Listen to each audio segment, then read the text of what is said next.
Robert Louis Stevenson was a novelist, essayist, and poet from Scotland. Stevenson is most known for his novels Treasure Island, 1883, Kidnapped, 1886, and The Strange Case of Dr. Jekyll and Mr. Hyde, 1886, as well as his poetry collection A Child's Garden of Verses, 1885. Stevenson was diagnosed with a lung illness at an early age. When he couldn't sleep, his nurse stayed up with him and told him ghost, monster, and pirate stories. He went to law school but never practiced. He instead traveled and published books about his adventures. Stevenson made a map of an imagined island to entertain his stepson one rainy summer day. Treasure Island, 1883, his first major adventure novel, was inspired by this, as well as the pirate stories he regularly told his stepson. He then wrote Strange Case of Dr. Jekyll and Mr. Hyde, 1885, in 3 days.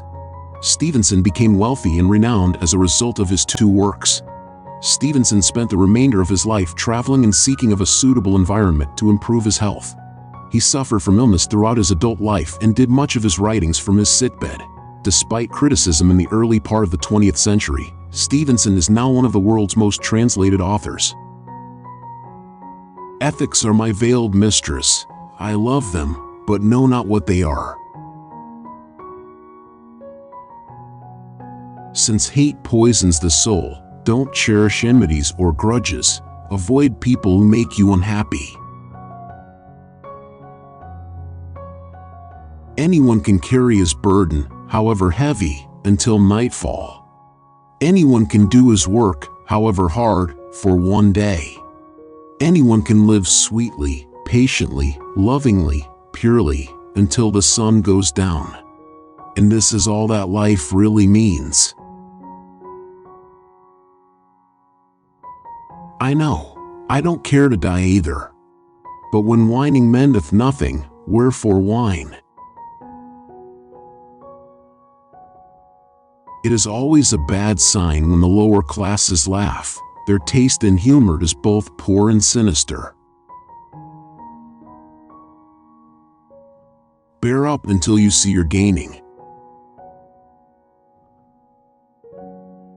The San Francisco Stock Exchange was the place that continuously pumped up the savings of the lower classes into the pockets of the millionaires. But a word once spoken, who can recapture it? The ideal story is that of two people who go into love step for step, with a fluttered consciousness, like a pair of children venturing together into a dark room. I never weary of great churches. It is my favorite kind of mountain scenery. Mankind was never so happily inspired as when it made a cathedral. Good and evil are so close as to be chained together in the soul. They say cowardice is infectious, but then argument is, on the other hand, a great emboldener. Perpetual devotion to what a man calls his business is only to be sustained by perpetual neglect of many other things. I am not afraid of the truth, if anyone could tell it me, but I am afraid of parts of it impertinently uttered. I believe in an ultimate decency of things. And he began to understand what a wild game we play in life. He began to understand that a thing once done cannot be undone nor.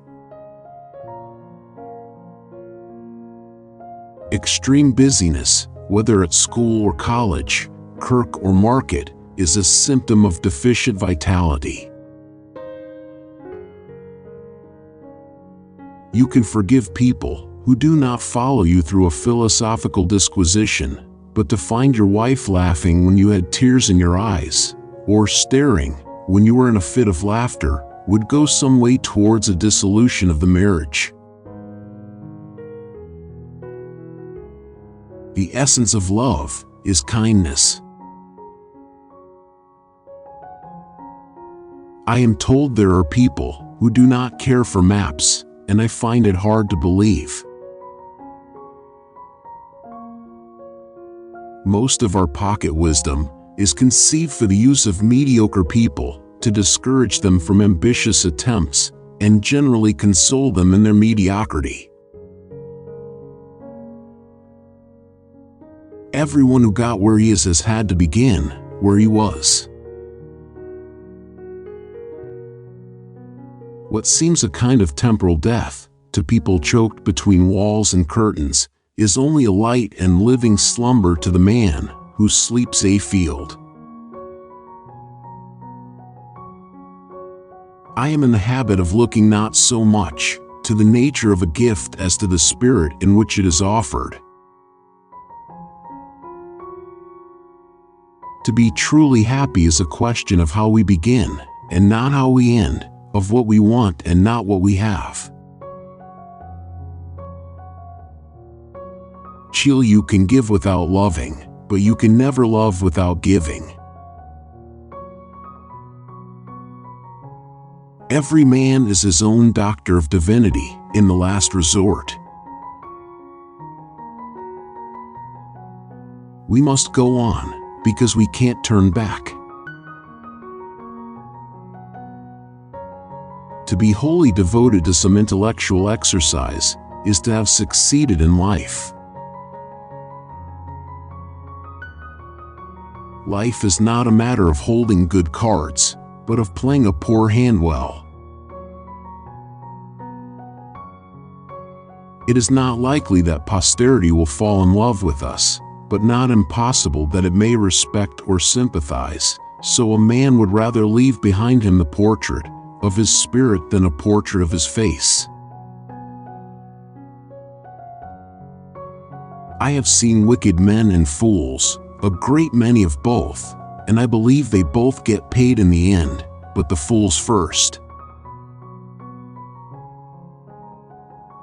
It is one thing to mortify curiosity, another to conquer it. Everyday life is a stimulating mixture of order and haphazardry.